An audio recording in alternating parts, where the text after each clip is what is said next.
গল্পের নাম সৎ কৃষকের ভাগ্য। এই গল্পটি রামপুর নামের এক ছোট্ট গ্রামের।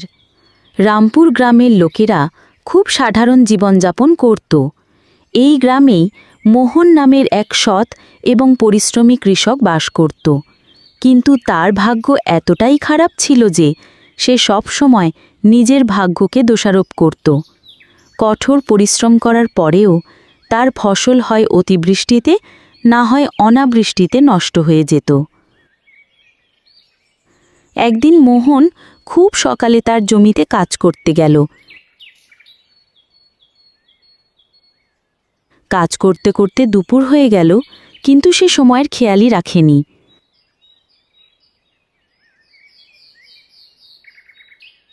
তখন তার স্ত্রী রাধা তার জন্য খাবার নিয়ে এসে বলল, ওগো শুনছ, এসে খেয়ে নাও।